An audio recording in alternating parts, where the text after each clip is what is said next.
Imagine a night so cold your breath freezes mid-and you've got no central heating, no insulated walls, and no fleece blanket to crawl under.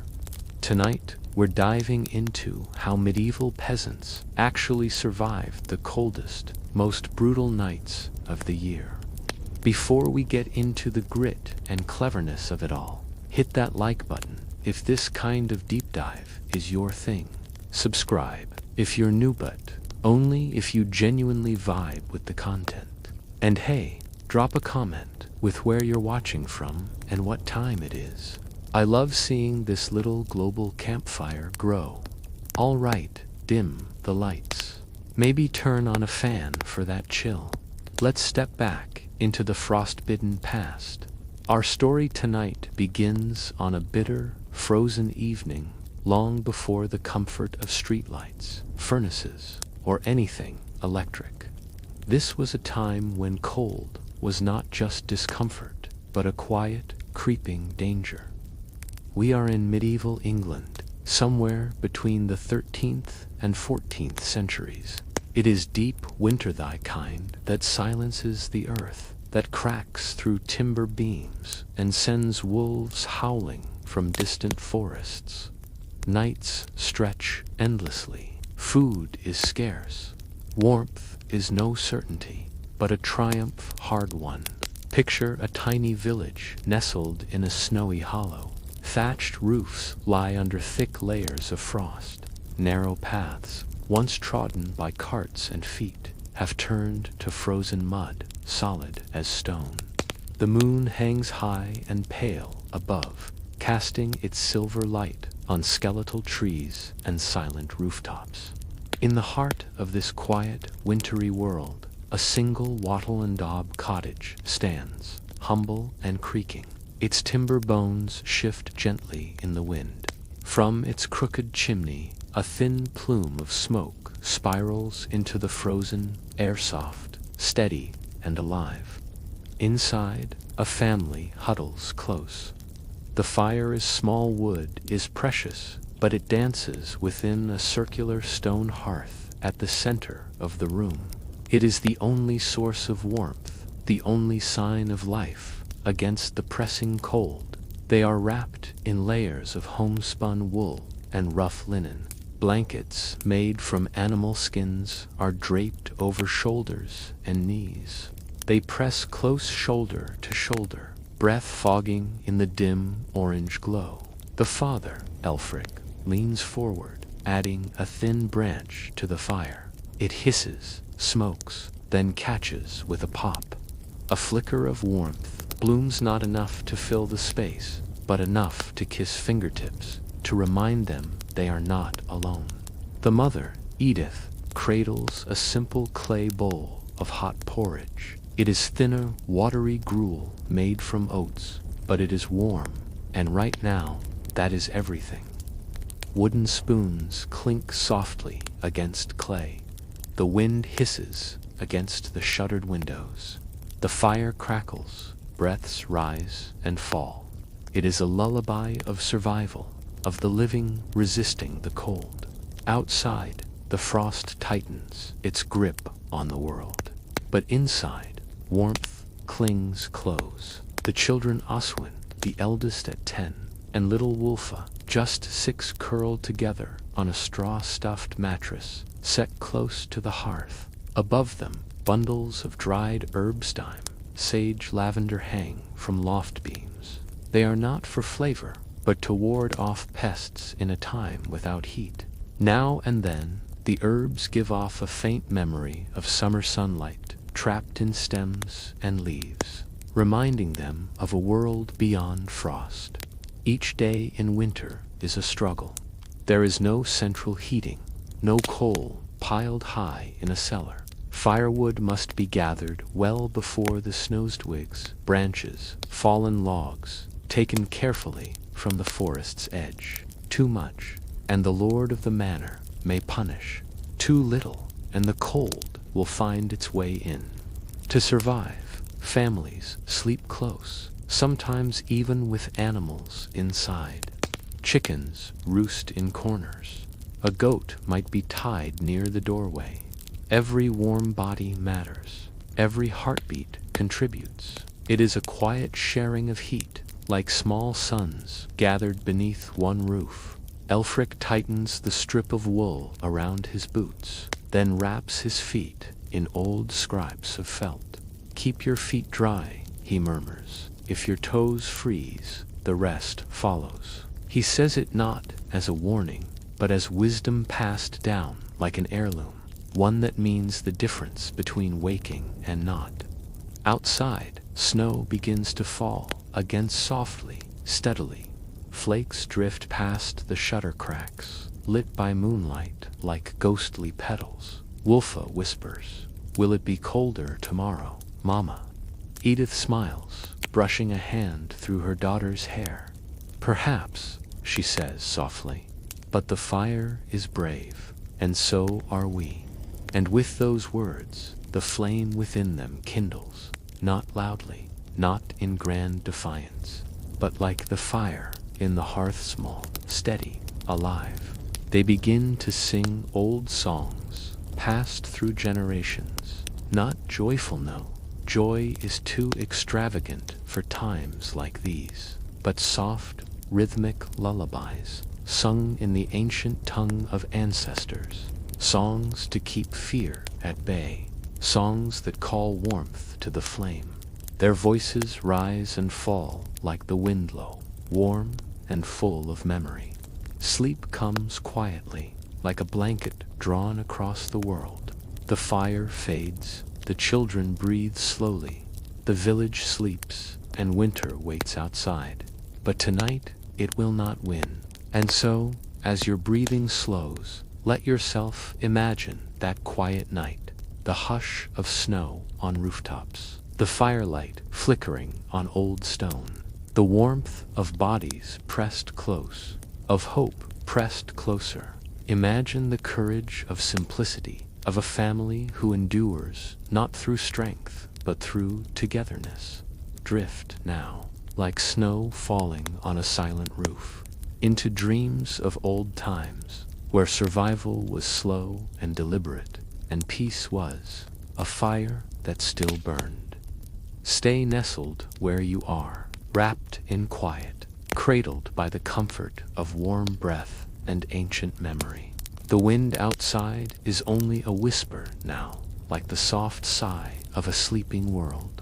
And as you drift deeper into stillness, let us return to that tiny, frozen village of long ago.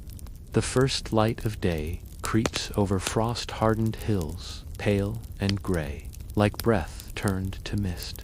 It slips through the cracks of Elfric's cottage, touching sleeping faces with fingers of silver chill.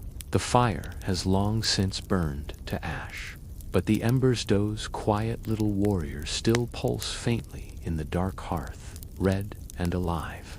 Elfric rises slowly, careful not to disturb the warmth they've all built together in sleep. His breath hangs in the air, soft and white. He rubs his hands, pulls on a coarse woolen tunic, and steps outside to fetch what little wood remains. The snow crunches beneath his worn leather boots, thick with frost. He moves quickly, but not hurriedly. To move too fast is to sweat, and sweat in this cold is dangerous. Wet skin steals heat faster than the wind. He returns with a bundle of stick spine and ash and a bit of birch bark. With practiced fingers, he feeds the dying embers, and with the breath of patience, the flame returns. Tiny at first, then tall enough to cast golden shadows on the cottage wall. Each day is a ritual, a dance with cold, and every movement is deliberate.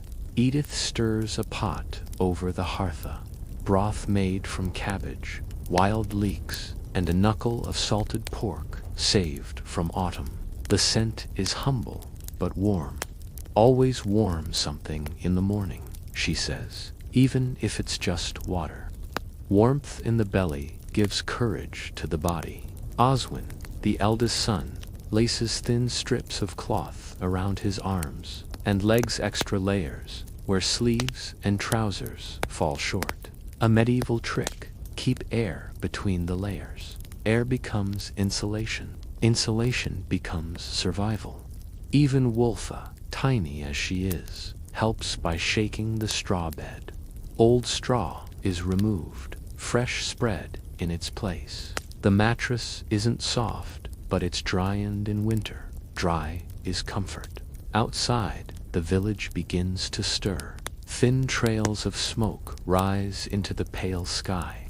Neighbors greet one another with nods, not words. Their voices preserved, their strength saved. Children walk beside oxen, carrying bundles of kindling strapped to their backs with braided twine. Every house is the same small, thatched, low to the ground. There are no windows, only oiled parchment stretched across wooden slats, letting in a meager glow. In the distance, the manor house looms larger, sturdier, made of stone. It has a great hearth and tapestries to trap warmth. But even the wealthier folk, with their feather beds and boiled meats, feel the claw of winter now and then. For all people of the medieval world, noble or peasant winter was a leveling season, a quiet reminder of the limits of control.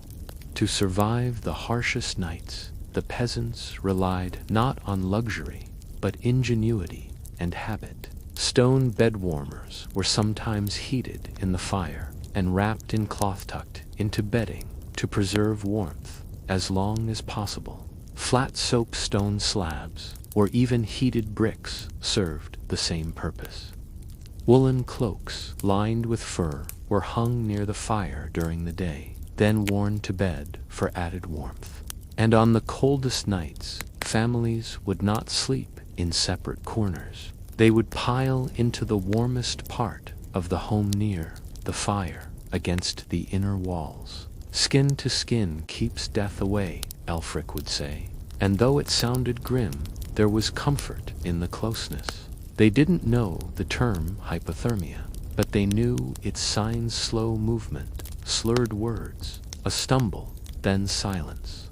They had no thermometers, but they knew when frostbite crept into fingers and toes. They knew how to avoid it. Keep moving, keep dry, keep fed, however, meagerly. Every cup of hot broth, every threadbare cloak, every ember, protected like a jewel, was a shield against the silent hunter of cold. And so the day passes with quiet work and careful steps. As the light fades again into violet dusk, the cold sharpens like a blade. A hush falls over the village once more. Smoke curls from chimneys. Doors are bolted not from fear of man, but from fear of wind. Inside the cottage, the family gathers again. Oswin tells a story about summer. Wulfr curls in her mother's lap, eyes drooping. Elfric sharpens a small knife near the hearthnot for hunting, but to carve a spoon for the next market day. Every moment has purpose. Even in stillness, they create. They survive not just through warmth, but through rhythm and hope. Outside, frost paints the windows in silent spirals, like the fingers of old winter spirits sketching ancient runes on the cottage glass. The moon glows brighter than firelight, now a quiet sentinel in the heavens. And within these humble walls, in the arms of flickering shadows, the peasants do not speak of fear. They speak only of tomorrow. And so, the fire dies lower, sleep returns, and the cold waits patiently at the door.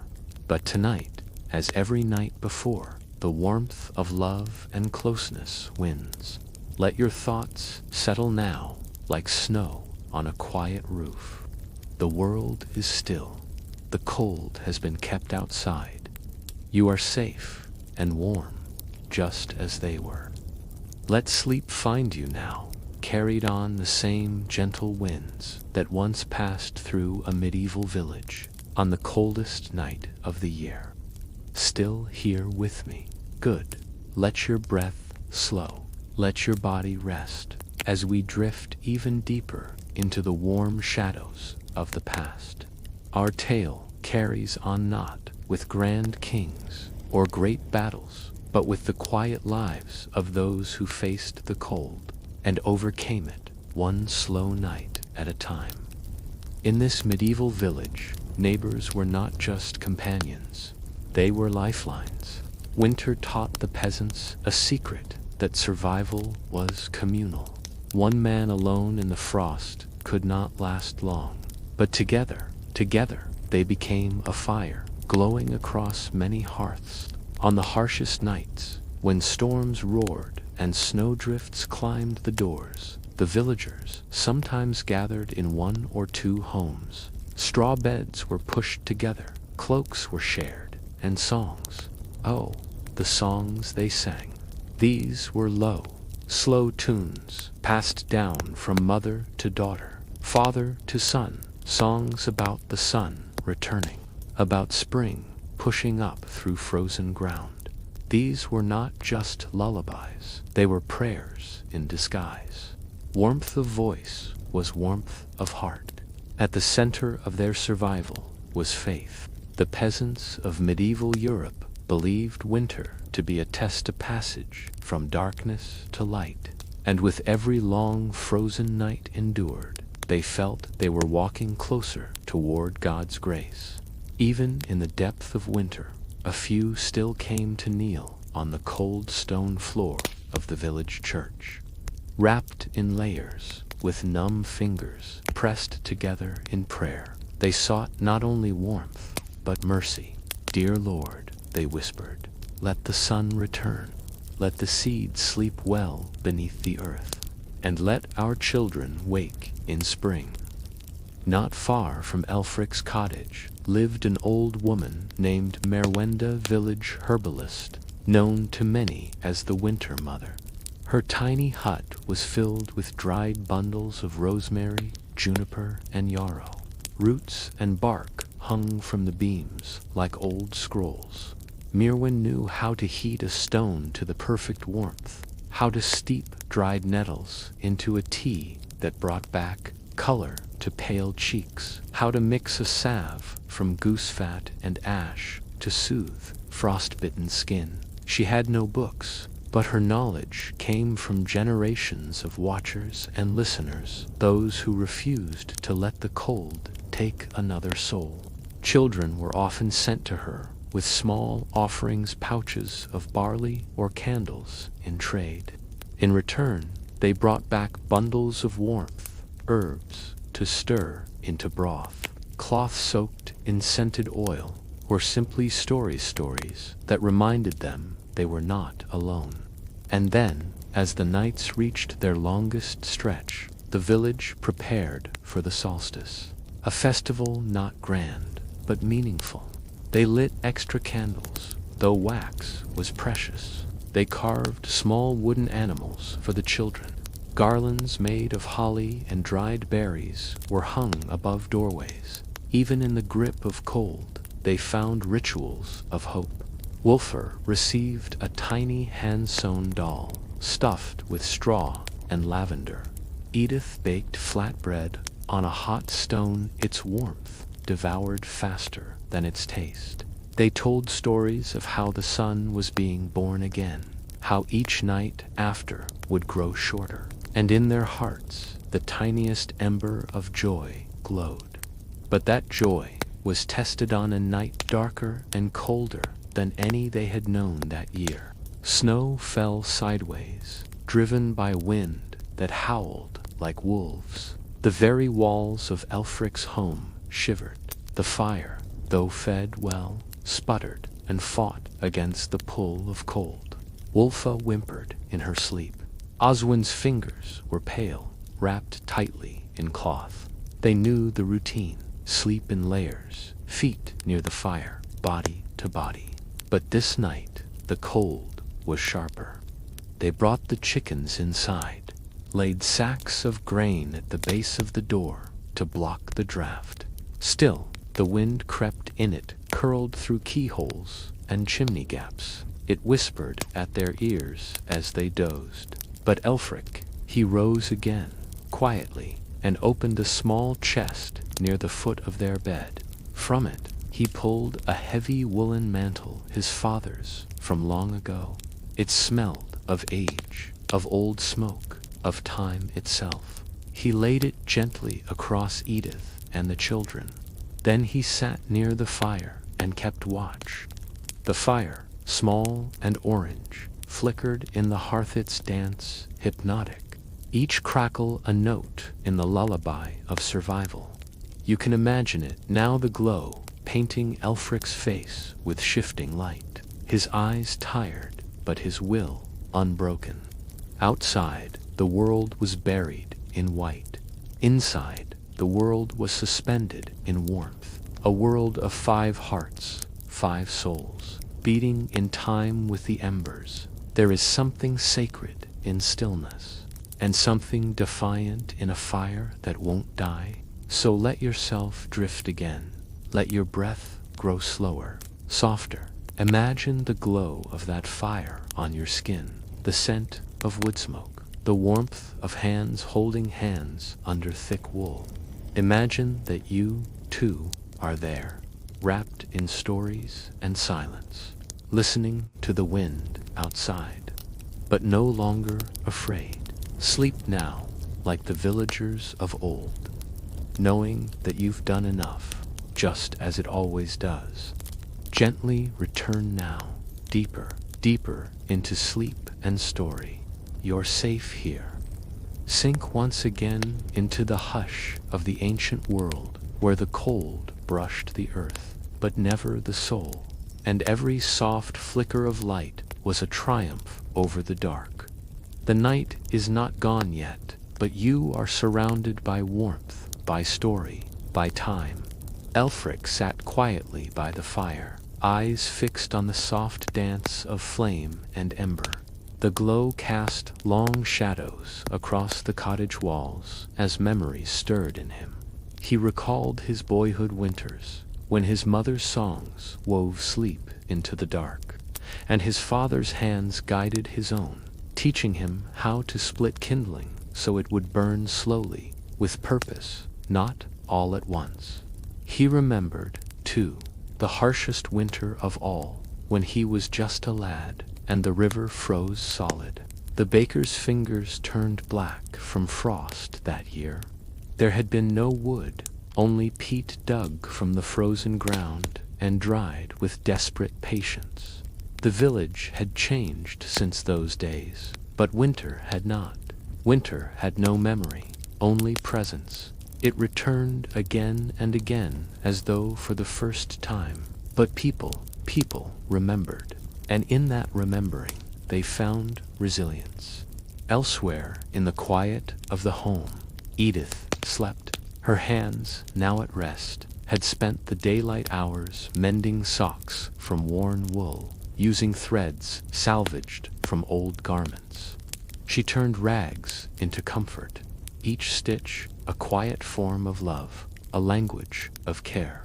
Earlier that day, she had brewed pine needles in water, a bitter forest tea taught to her by old Mirwin.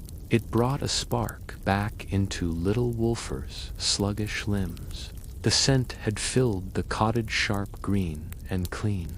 Wolfer had grimaced at the taste, but Edith had only smiled and whispered gently, "That's the flavor of staying alive." Life in the medieval cold was not about surviving in grandeur, was about surviving in layers. Layers of wool wrapped around tired limbs, layers of hay stuffed under floorboards, layers of thatch thickened and packed tight to hold in the meager warmth offered by a stingy winter sun. Walls were lined with rushes soaked in herbs, replaced often to keep away rot and damp. Some villagers smeared a mix of clay and dung along the inside of their walls, plugging every draft they could find. Crude, perhaps, but effective. And when firewood ran low, as it often did, they burned dried cow dung. Its smell clung thick in the nose, but its heat was real, and that was enough. In the heart of the village, one cottage now stood cold and silent. Its hearth had long gone cold. The door, crooked on its hinges, hung half open to the snow. Old Baywarn, the blacksmith, his home became little more than a shelter for tools and silence. Still, the villagers remembered him. From time to time, someone would take a hammer or a handful of nails. Others left offerings, a loaf of bread on the stoop, a candle stub on the windowsill. Bayern's warmth hadn't vanished. It had simply scattered, taken up by those who had once shared it. When the cold relented, if only slightly, men like Elfric braved the fringe of the forest. Never deep too dangerous, but just enough to gather what they needed. Fallen branches, dry bark, moss. The moss, once dried near the hearth, made excellent tinder. Before entering, they spoke a quiet prayer to the old spirits, not quite Christian, not wholly pagan. Something older murmured in the chest more than the lips. Asterisk, let the woods watch kindly. Let the path lead home. And always, before they turned back, they left an offering at the forest's edge, a carved token, a crust of bread, a silent thank you to the wild that still gave even in the cold. Back in the cottage, little Wolfa stirred in her sleep. Her brow furrowed, her lips moved with dream words. She dreamed of meadows bursting with wildflowers, of chasing a butterfly past the brook, of warm sunlight on her cheeks and bare feet pressing into soft grass. In her dream there was no frost, no wind, only light, only song. And though still half asleep, Edith sensed her daughter's gentle smile in the rhythm of her breath, and she smiled too in the dark. Before true sleep claimed them all, Elfric offered a prayer, not one written in any book, but one shaped by living. Thank you for the fire, he murmured, for breath, for bread, for each heartbeat I can hear. Let the cold pass us by. Let dawn find us together. In the hush of their home, as the snow fell softly outside, the words wrapped around them like a second blanket, quiet, unseen, and strong. So now, let your own breath join theirs, steady, slow, soft. Let your heartbeat echo the rhythm of a crackling log. Let your limbs grow heavy, your spirit warmer, your body softer. The wind may howl beyond the walls, but within there is only peace. You are not alone. You are not cold. You are part of this ancient rhythm now, this lullaby of survival, this long breath of winter's night. Let yourself slip into dream, into warmth, into the quiet forever of candlelight and snow. Days turn slowly, like the great wooden wheels of a cart pressed through snow. The deep cold begins to ease, not vanish, but soften. The wind no longer bites so sharply, and the sun lingers a little longer in the sky. Shadows stretch not in dread, but in quiet promise. Elfric is the first to notice. One early morning, he steps outside and sees the frost has melted on the south-facing stones. For the first time in weeks, the air does not sting it, simply touches. He closes his eyes and whispers, "It's breaking." Inside the cottage, small signs of change bloom like shy snowdrops. Edith cracks open a window shutter, just a sliver, and golden, soft light spills into the room. Wolfa blinks against it, then giggles, having not seen the sun in days. Oswin carries ash from the hearth to the compost heap. The snow around it has melted into thick, wet earth. He pokes it with a stick and grins. "Mud again," he says. "It is a welcome mess." From the fields beyond the village, a few brave green shoots press up through the thawing soil, tender things, yet strong. and in the trees, birds begin their cautious song. Not loud, not yet, but enough to feel as though the sky has begun to remember. Then comes the first market day after the frost. The village stirs awake, carts creaking along slushy roads, breath visible in the pale morning light. Elfric sharpens and sells his hand-carved spoons. Edith exchanges dried herbs and scraps of wool for a jar of honia, rare and precious sweetness. Wulfr clutches her doll as she walks beside Oswin, watching a man unroll bolts of dyed cloth. Laughter returns to the air in small bursts, not loud but real. The cold is not gone, but it has lost its grip, and for now that is enough. In the medieval mind, winter was never the enemy, was a season of testing, a mirror of the soul. To survive, it was to understand life more deeply. Warmth mattered more when it was earned. Comfort meant nothing without struggle. Those who endured the cold cherished the spring like no one else. For peasants' survival was a rhythm, hunger and harvest, cold and fire, silence and song. And through it all, they remained. That night, peace returned. The fire crackled, and the wind whispered, gentler than before. Elfric and Edith sat together in silence, no words needed, only presence. Wulfr slept curled beside her doll. Oswin, wrapped in 2 blankets, snored softly nearby. The house no longer felt like a shield against death. It felt like a home again. The fire still burned, not with desperation, but with peace. Outside, the moon rose over thawing roofs, a quiet silver guardian, and inside, the only sound was breath. Now, let yourself imagine that you, too, are in that small cottage. Feel the warmth of the fire on your toes, the softness of hay beneath your head, the scent of old wool and smoke and bread. You have survived the long night.